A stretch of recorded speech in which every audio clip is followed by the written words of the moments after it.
How are you coping today, fighters? Let me rephrase that. How have you been? What has been in your mind recently? In today's episode, we want to reach out to you. Reflecting on our state of mind is what keeps us together after an exhausting prelims period. It may have been a bumpy ride, but rest assured that all your hardships and successes are seen and appreciated by many. Your family, friends, profs, blockmates, and me. I'm your host, Jethro Firmanes, and I welcome you to The Conscious Mind, living life with serenity.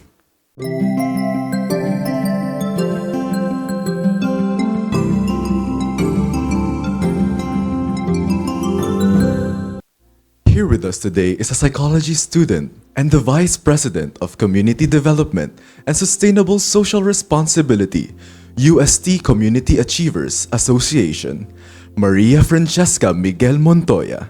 We are all happy to have you here. Let me first ask, how are you po? So, I'm good actually. Kakatapos lang ng quiz namin, so after nito, diretso talaga ako dito. Pero tawag dito, I'm very honored to be here. It's actually the second time nandito ako sa TMU. Oh, really? Yes, kasi last year I was invited for Kolehiyo segment naman. Oh, Kolehiyo segment for last year. It's really nice and it's really good to hear that you're doing well even though kakatas lang ng quiz mo. Now, for this episode, we would like to tackle the significance of mental health and recognize different mental health concerns of our fellow Thomasians, whilst also educating the audience of the different services or help available here outside of UST. Today, here with our guests, let us answer some questions relating to this matter. For the first question, how would you describe the importance of mental health in our community? And why should it be prioritized? Okay, so the state of the Philippines when it comes to mental health, it has been, sobrang layo na from the years before. Kasi dati, very stigmatized yung mental health pagdating sa Philippines, lalo na if you have any concerns. Parang tao dito dati, kapag sinabi mo na depressed ka, sabihin, hindi malungkot ka lang, or sabihin nila, malayo yung loob mo sa Diyos. So, it's really, talagang nakakaano siya, nakaka-apekto siya sa'yo, kasi in a way, you would feel like there's something wrong with you for thinking that way, for feeling that way, and it affects how you would interact with people and how you would ask for help. Kasi ang nangyayari dyan, parang sinusuppress mo na lang talaga yung feelings mo kapag ganun. Kasi feeling mo walang makikinig sa'yo. Hindi lang damaging para sa sarili mo, but also sa people sa paligid mo.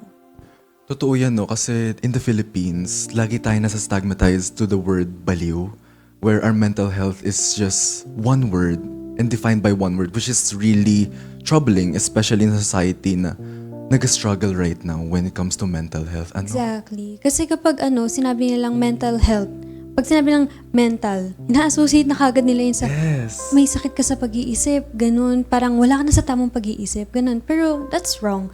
Because pagdating sa mental health natin, marami siyang maraming factors na we have to consider, maraming disorders, illnesses na we have to also take into consideration. Hindi lang siya basta tao dito, pag may mental health problem ka is baliw ka na kagad.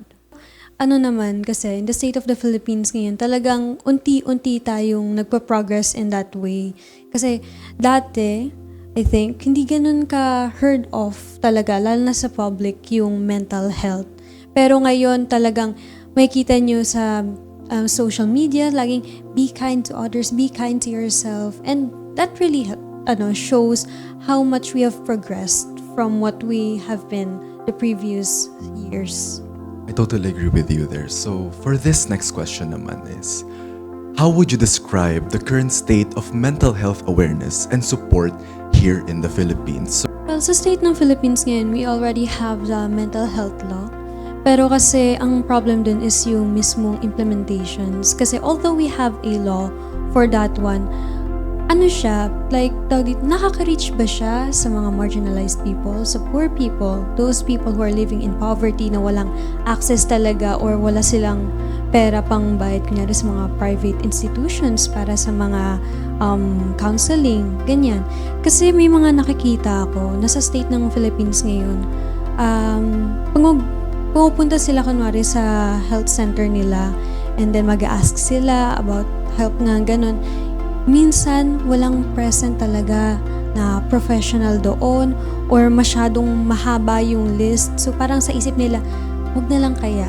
It's too much work. Parang ganun yung nasa isip nila eh. And at the same time kasi, dito sa Philippines, tawag dito, wala pa tayo yung talagang, wala pa tayo yung talagang solid works pagdating sa mental health. Yung katulad ng sinasabi ng prof namin, dito sa Philippines, yung psikolohiyang Filipino, hindi siya masyadong naanuhan ng research. Meron man, pero hindi siya ganun ka-broad katulad ng sa ibang bansa.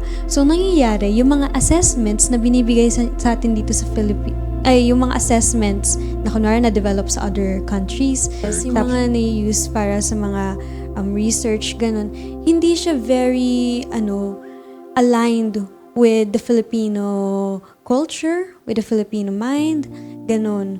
So talagang tawag dito, we have to take into consideration that mental health doesn't only just stop with clinical settings. We also have to take into consideration yung research.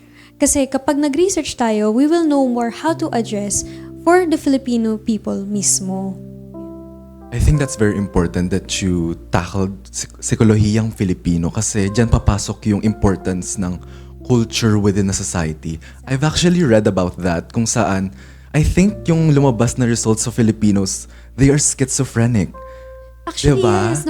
Namin yan, na-discuss namin yan. Kasi dun sa mga test nila, do you see ghosts? Do you see these kinds of stuff that are supernatural, which is normal in the Filipino setting, but in the American society, lalabas kang schizophrenic, that you have certain disorders. So, by then, you need research that applies to the Philippine society, not just for the American society. Kasi nga, iba ang psikolohiya ng mga Pilipino. Iba kasi yung culture talaga dito. Yes. So, thank you for bringing that up. And for our next question will be, what are some of the biggest challenges that you have faced in assessing mental health services? And how have they affected you? So, there are some people in my life talaga na parang tao dito, hindi nila alam paano sila mag-get through. Kasi pag sinabi ko, you should, consult a professional regarding that, parang sasabihin nila na, ang mahal naman yan. Parang sasabihin nila, 2,000 for a session. Ganun. Kasi usually yung mga rates ng pag sa mga private institutions. So, mahirap talaga. Mahirap maging mahirap. Kumbaga. And you should be compassionate talaga and understanding with that. Pero, yung mga dito sa Philippines, accessible, there are hotlines na you can call kapag nagkakaroon ka ng mga episodes na you have to talk to, ganyan. Pero the downside kasi nun, I had read some cases or may mga nagrereklamo, ako nakita, na minsan kapag tumawag sila sa mga hotlines na ganun, parang sinasabi nila, masyado lang parang bored yung mga nagaan. Oh my God! There are some cases na ganun. It just speaks volume of how much the Philippines have to move forward ba talaga when it comes to mental health. That is very alarming, no? Kasi onti na nga lang yung resources and available health here in the Philippines. And ang lalabas pa is there are those types of cases that emerges from those. So makita mo talaga na there's a need to further develop and ensure na maayos yung services na pinoprovide ng mga hotlines na ganito. Yung mental health, it's a silent killer. And tawag dito, lalo na kapag yung ganun na hindi visible yung illnesses mo, tapos hindi ka pa ma-accommodate ng mabuti, not only does it affect your relationship with others, it also affects yourself. Yes, talagang it's the small things that really chips your mental health away. Exactly. And we need to, kahit yung simpleng bagay lang, be kind, be compassionate. Just let the small things run through the people. Kasi at the end of the day, we only have each other. Ika nga. With that, for our next question, what are the strategies or practices do you personally use to maintain a good health, and how could these help others in the community? So for me, ang pinakaano ko kasi iniisip ko na lang is be kind. Be kind to yourself. Kasi when you become kind to yourself, you also become kind to others. Kasi dito, kapag pinahalagahan mo yung sarili mo, tapos kinoconsider mo what you are feeling ngayon, ano yung kailangan na steps mo para umayos ka, it will transcend from you. Parang how you treat yourself, you will treat others din eh. So for me, a little kindness, a little compassion goes a long way talaga. Maganda yun kasi nga, it starts with us. Lagi namang ganun eh. Kasi kung ano lang yung meron ka, kung paano mo tinatrato yung sarili mo. If you love yourself, if you're kind to yourself, then it translates to how you relate with others, to how you create relationships with them. Ano? And with that, for another question, as a psychology student, how does UST adapts its mental health programs and support to meet the needs of students in the present times? Okay, so dito sa UST, there are yung Tomasian mental health responders. It's actually, sa Department of Psychology, kilala siya, syempre. Kasi yung advisor nila is our professor sa Cognitive Psychology last year. And not only that, we also have yung psychotrauma clinic sa graduate school. So those are the few mental health aids na you can get from UST. We also have yung CCC natin or yung mga counselors natin sa mga bawat colleges meron eh. So doon, pwede kang mag-book. Kasi I had a friend na doon siya pumupunta kapag kailangan talaga ng mental health. Aside from that, yung dun sa sinabi ko kanina, yung Tomasian Mental Health Responders, TMHR, TMHR. Sa TMHR, pwede kayong tumawag actually sa kanila. Yeah, if you have to book kunwari a session with them, tas kakausapin ka nila, interviewin ka nila, and if they think na yung case mo needs to be handled by a professional, they will be the ones to redirect you or i-refer ka nila. Yes, yun. So marami rin talagang available services here within UST already. And I've actually experienced it once kasi I've had a problem when it comes to like picking my professional career path in the future. And I've booked a session nga with my guidance counselor within the AB faculty. And they're really accommodating, really helpful, and they were not dismissive at all. They really listened. I think that's one of the greatest things that you could ever do as a person. Kasi yung Tomasian community, although very demanding when it comes to mga school works, academic works, of course, kilala ang UST dyan. Pero kilala din ang Tomasian community as very welcoming, very warm. Yung mismong community na yon, kapag naramdaman mo na you are welcome, you're valid, you are heard, yun pa lang yung maliit na bagay pa lang na yun, it really helps us. So, having those na yung mismong mga counselors natin, na we have mental health aid dito sa UST, it just goes to show how UST cares. Yeah. It's really good kasi it's not just the professionals, no? It's also the people around you. That community, that sense of camaraderie and belongingness within UST really helps to, make you feel like this is a family, not just an institution. Yes. And for another question, how can students and counselors work together to reduce stigma around mental health on campus? Katulad kanina, I don't know if you were familiar with the Tomasian Mental Health Responders, TMHR. You were not actually. Not as much, right? Ngayon ko lang talaga siya narinig. How about yung psychotrauma clinic? Ngayon lang din, di ba? So, ibig sabihin, as a psychology student, alam ko yun kasi yung mga profs namin, sinasabi sa amin. Pero how much more yung ibang mga students sa campus na they have never heard of it? Or kunwari, yung nasa isip nila na yung mga guidance counselor natin is only for career-wise na decisions, di ba? So, yun. Let's just start with promoting the available services dito sa UST. And aside from that, we can also have yung mga mental health break, ganyan. And I also like what you said na we need to spread awareness. Kasi nga, stigma is rooted upon, if I'm not mistaken, the lack of knowledge. We need to be able to provide information, those services na alam nilang kaya nilang i-acquire, not just for those people na, let's say, close to the work itself, like psychology students. It should be for all the people that needs it. Kasi hindi lang naman psychology students yung nagsasuffer. Yes. Well, kasi katulad ng sabi ko niya, it's a silent killer. Anyone nakakilala nyo can be suffering a mental health problem. So, yung sa TMHR, hindi lang siya actually for Tomasians, if I remember correctly. Oh. They're also open to accommodate non-Tomasians, basta magbubook ka ng session with them. That's really nice. It's really nice to know.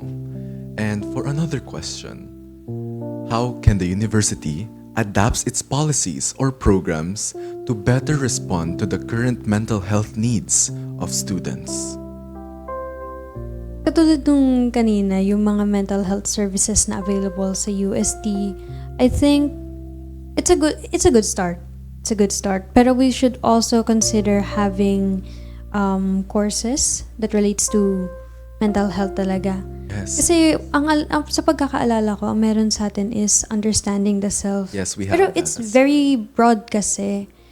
Kaya we have to acknowledge din na kailangan talaga ng course sa UST na makakatulong sa'yo as a person and tawag dito, destigmatize what is destigmatize mental health problems sa atin.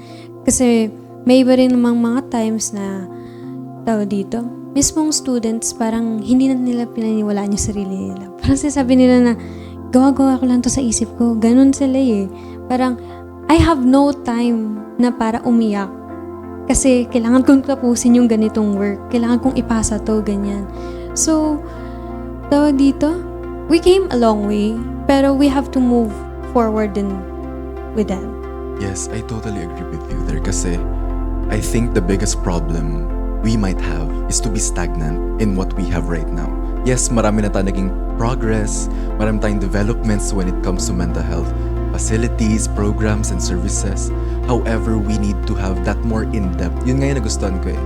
Like, we always focus on the general stuff, but we need to have a more in-depth, more critical, and more direct approach when it comes to mental health. Kasi kapag ganyan na merong program talaga specifically for mental health, kapag student ka, parang mahihiya kang mag-approach sa kanila. Pero having a certain program talaga na naka-emphasize para dun sa students na yun talaga yung magdadirect towards the student, diba? Makakatulong yun sa'yo. Kasi hindi na ikaw yung magre-reach out eh. They are reaching out to you. Yun nga, minsan kasi we just need a little bit of push. And I think institutions should be prioritizing on how they could better help us to reach the services and the programs that we need. And thank you so much for answering those questions, Anom. And do you have any final reminders for our dear viewers? Okay, so I will just say yung laging sinasabi ng professor namin dati kasi doon pagkatapos ng mga sessions namin, he would always say, take care of yourself, take care of your mental health because mental health starts with you. Yun lagi. I totally agree with that. Mental health starts with you. And with that, talagang dapat iniisip talaga natin no? Na kung hindi natin iintindihan ang sarili natin, we won't go far. We won't go anywhere. So, be kind to yourself, love yourself, and be compassionate towards others. It's important for us to gently check in with one another and remind ourselves that none of us are dealing with this alone. As we are nearing the final season, we hope that today's episode reminds us that showing kindness and compassion can go a long way. There's no measure or comparison for the problems that we face. What truly matters is that we have one another. Make sure to check out more from UST Tiger TV on Facebook, TikTok, YouTube, and Instagram. Once again, I'm your host, Jethro Firmanes, and this is Tiger TV's The Conscious Mind, reminding us to live life with serenity and to believe healing comes from within. Take care, Tigers!